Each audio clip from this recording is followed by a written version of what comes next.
Stéphane Moreau s'écroula face à 12 des plus importants dirigeants d'entreprise du pays, son corps frappant le dallage de marbre avec une telle force que le bruit se propagea dans tout le château Moreau. Un instant auparavant, il finalisait un accord d'une valeur de 10 millions d'euros. L'instant suivant, il luttait pour respirer. Sa cage thoracique semblait prise dans un étau de fer qui se resserrait, encore et encore, sans pitié. Durant les 6 heures qui suivirent, 9 des médecins les plus réputés de France s'efforcèrent de le ramener à la vie. 9 sommités, bardées de diplômes et fortes d'années d'expérience, mais toutes connurent l'échec. Elles allaient renoncer. Elles allaient prononcer son décès, jusqu'à ce que Manon, sa fille de 8 ans, franchisse en trombe les portes de la clinique et sente ce qu'aucun d'eux n'avait pu déceler. Elle détenait une information qu'ils ignoraient. Et sa découverte allait tous les laisser sans voix. Tout a changé à 18h45. Stéphane Moreau trônait au bout d'une immense table en bois précieux dans sa demeure. La salle à manger était à elle seule plus vaste que la plupart des appartements. Des lustres en cristal massif illuminaient la pièce, leur lumière dansant sur les boiseries. 12 personnes en costumes impeccables étaient assises autour de la table, attendant que Stéphane paraphe le document. Une signature, 10 millions d'euros, une nouvelle collection d'hôtels de prestige. Stéphane prit le stylo plaqué or. Mais au moment de le poser sur le contrat, sa main se mit à vaciller. Monsieur Moreau, intervint M. Nicolas Rémy, son bras droit, vous sentez-vous bien? Stéphane ne put répondre. Il en était incapable. Quelque chose de terriblement anormal se produisait. Sa poitrine se serra violemment. Non. Ce n'était pas une simple douleur. C'était la sensation d'un poids colossal écrasant ses côtes, les broyant une à une. Le stylo glissa de ses doigts et tomba avec un cliquetis discret sur le marbre. Monsieur! S'écria Madame Valérie Leroy, son assistante, se levant d'un bond. Stéphane tenta une inspiration, mais aucun air ne parvint à ses poumons, comme s'il s'était solidifié. Une sueur glacée perla sur son visage. La pièce se mit à tanguer, tel un carrousel fou. Il s'agrippa au rebord de la table, ses jointures blanchissant sous l'effort. « Appelez les urgences !» cria M. Rémy. Mais il était trop tard. Les jambes de Stéphane flanchèrent. Il bascula et son corps percuta lourdement le sol de marbre glacial. Paf! Le choc fut si brutal que le personnel de maison accourut des cuisines et les agents de sécurité du vestibule. Une clameur d'effroi monta. Monsieur Moreau, sa respiration est faible. Le SAMU, vite! Allongé sur le sol, Stéphane avait les yeux grands ouverts, mais son regard était vide. Le lustre au-dessus de lui n'était qu'un halo lumineux indistinct. Les voix lui parvenaient assourdies, comme s'il était submergé. La douleur dans sa poitrine était si atroce qu'il voulait hurler, mais sa gorge restait muette. Madame Leroy était à genoux près de lui. « Accrochez-vous, monsieur Moreau. Les secours arrivent. » Moins de 4 minutes plus tard, les sirènes retentirent. Les secouristes firent irruption avec un brancard et leur matériel. « Faites de la place, s'il vous plaît. » lança le chef d'équipe. Ils installèrent Stéphane sur la civière. L'un d'eux lui appliqua un masque à oxygène. Un autre prit son pouls et fit un signe de tête préoccupé. Il battait encore, mais de manière faible et anarchique. « On doit partir, tout de suite, » ordonna le responsable. Ils le firent sortir à toute vitesse de la résidence, passèrent les portes monumentales et dévalèrent le perron. Dehors, les employés étaient rassemblés, le visage décomposé par l'inquiétude. Quelques-uns pleuraient. Les portes de l'ambulance se refermèrent dans un bruit sourd. La sirène hurla de nouveau. Le véhicule s'élança dans les rues, grillant les feux, zigzagant dans la circulation. À l'intérieur, les paupières de Stéphane battaient. Il voulut parler, mais le masque l'en empêcha. « Ne parlez pas, monsieur, » lui dit un secouriste. « Conservez votre énergie. » Mais Stéphane ne leur était pas destiné. Dans son esprit embrumé, une seule personne comptait. Une petite personne. Avec des yeux vifs et un sourire éclatant. Manon, sa fille, son trésor de 8 ans. Où était-elle? En sécurité? Savait-elle ce qui se passait? Ces questions tournaient en boucle alors que l'ambulance fonçait vers l'hôpital. Mais Stéphane ne pouvait plus lutter. La douleur était insoutenable. L'étau sur sa poitrine se resserra. Tout devint flou. Les bruits, les formes, le monde. Puis, le noir complet. L'ambulance s'immobilisa devant la clinique de la Miséricorde, la plus prestigieuse de la capitale. Un établissement pour l'élite, politiciens, célébrités, magnats de l'industrie. Les poignées de porte étaient dorées, les sols en marbre italien. Même les tenues des infirmières semblaient être de la haute couture. « Arrivée urgence !» annoncèrent les secouristes en poussant le brancard à travers les portes vitrées. Une équipe médicale les attendait. Le chef de service, le docteur Jean Lambert, un homme imposant aux cheveux grisonnants et aux lunettes d'écaille, les rejoignit. Il était médecin depuis 3 décennies, un sauveur de vie. « Quel est le tableau ?» demanda-t-il d'une voix calme. Homme, quarantaine. Douleur thoracique suraiguë, détresse respiratoire majeure. Suspicion d'infarctus massif, résuma le chef ambulancier. Amenez-le en réanimation, chambre 3, ordonna le docteur Lambert. L'équipe s'engouffra dans un long couloir d'une blancheur clinique. Le grincement des roulettes du brancard était le seul son. Ils passèrent des portes battantes pour entrer en unité de soins intensifs. Le lieu des derniers espoirs, où le balai incessant des machines rythmait la lutte pour la vie. Ils transférèrent Stéphane sur un lit médicalisé. Les infirmières agissaient avec une efficacité mécanique. L'une posa des électrodes sur son torse. Une autre lui mit une voie veineuse. Une troisième lui prit la tension. Le docteur Lambert examina les pupilles de Stéphane avec une lampe stylo. Réflexe pupillaire lent, nota-t-il. Les moniteurs s'allumèrent, affichant une ligne verte chaotique qui représentait l'activité cardiaque de Stéphane. Son rythme est complètement désorganisé, constata le docteur Lambert. Lancez le protocole complet. ECG, bilan sanguin, angioscanner. Je veux comprendre ce qu'il se passe. Entendu, docteur, répondit une infirmière qui partit au pas de course. D'autres spécialistes furent appelés en renfort. La docteure Sarah Lefebvre, cardiologue renommée. Le docteur Marc Dubois, neurologue éminent. La docteure Sophie Mercier, experte en toxicologie. Bientôt, les 9 meilleurs médecins de la clinique étaient réunis au chevet de Stéphane. 9 intelligences exceptionnelles. Ils multiplièrent les examens. Les heures défilèrent. 19h, 20h, 21h. Les médecins firent le point hors de la chambre. C'est incompréhensible, déclara la docteure Lefebvre. Son cœur est en souffrance, mais les artères sont parfaitement saines. Le cerveau est intact, poursuivit le docteur Dubois. Aucune trace d'AVC. Et la toxicologie est formelle, aucune substance toxique connue, conclut la docteure Mercier, perplexe. Le docteur Lambert massa ses tempes. Mais alors, de quoi est-il en train de mourir? Le mystère était total. Dans la chambre, Stéphane était inerte. Sa peau avait une couleur cireuse. Le son des machines se faisait plus lent, plus faible. Les chiffres sur les écrans baissaient. Son cœur ralentissait. Sa pression chutait. On va le perdre, chuchota une infirmière. Le docteur Lambert retourna près du lit. Il contemplait cet homme qui se mourait sous ses yeux sans qu'il ne puisse rien y faire. Recommencez tous les examens, lança-t-il. Docteur, c'est inutile, nous avons déjà. Tenta la docteure Lefebvre. J'ai dit, recommencer, insista le docteur Lambert, la mâchoire serrée. Les résultats furent les mêmes. Le néant. Aucune explication.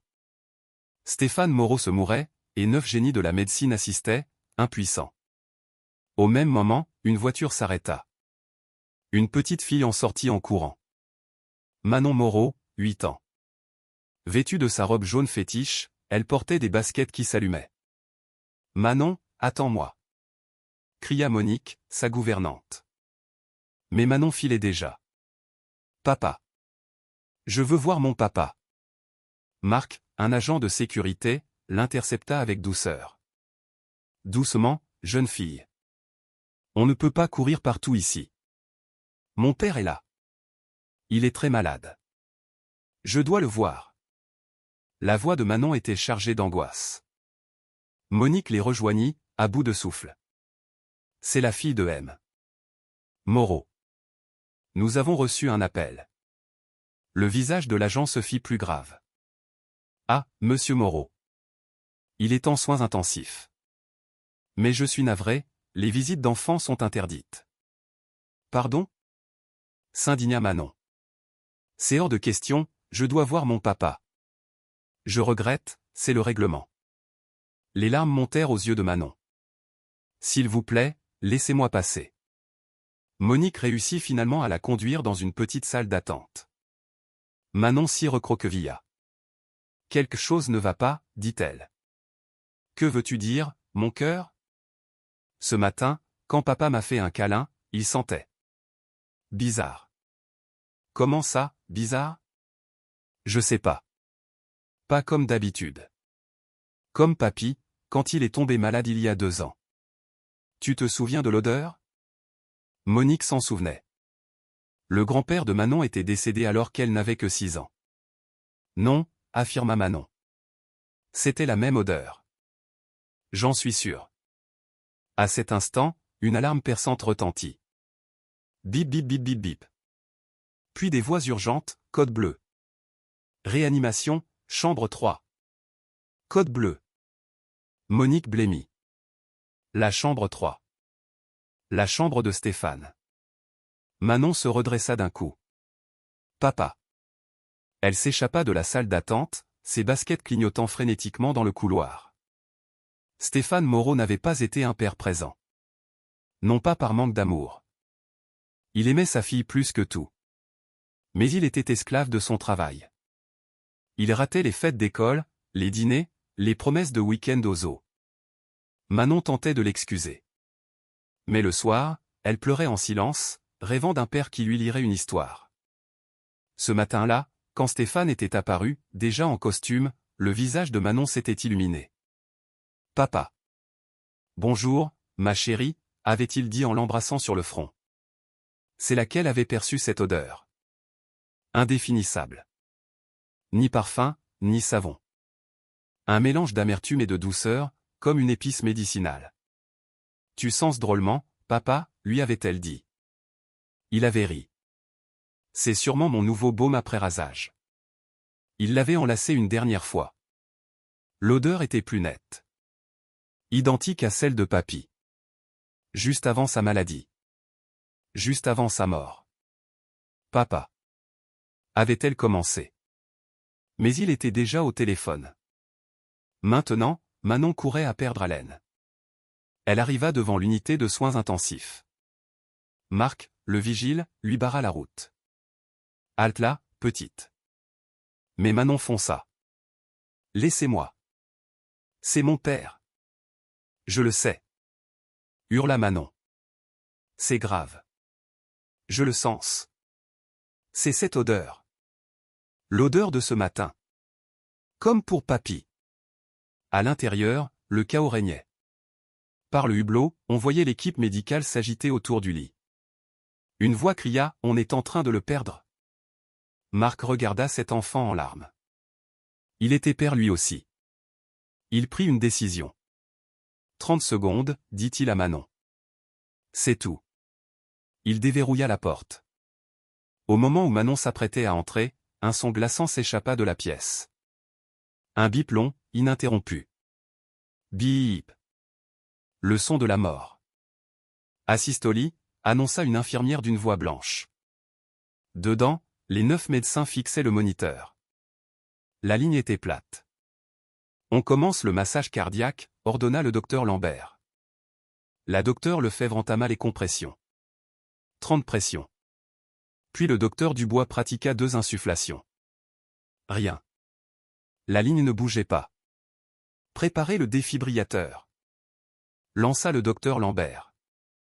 Il envoya une décharge. Dégagé. Le corps de Stéphane convulsa. Mais le cœur ne repartit pas. Ils s'acharnèrent. 5 minutes. 10 minutes. La peau de Stéphane vira au gris-bleu. Le docteur Lambert consulta sa montre, puis ses confrères. Leur expression disait tout. Arrêtez les manœuvres, dit-il d'une voix sourde. Le seul bruit était le bip continu du moniteur. Heure du décès, annonça le docteur Lambert. 22h47. Une infirmière prit un drap blanc et s'approcha pour recouvrir le corps. Au moment où le drap allait cacher le visage, la porte s'ouvrit violemment. Non. C'était Manon. Ne le couvrez pas, cria-t-elle en se jetant vers le lit.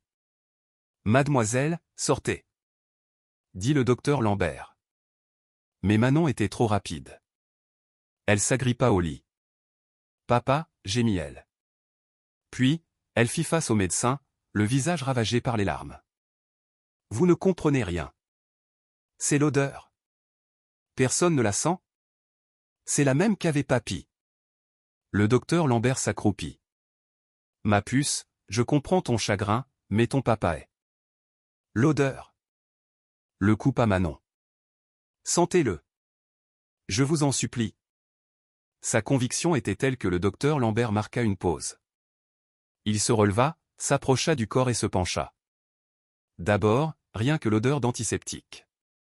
Et puis. Si. Quelque chose d'autre. Très ténu. Amer, mais sucré. Ses yeux s'agrandirent. Docteur Lefebvre, dit-il. Venez.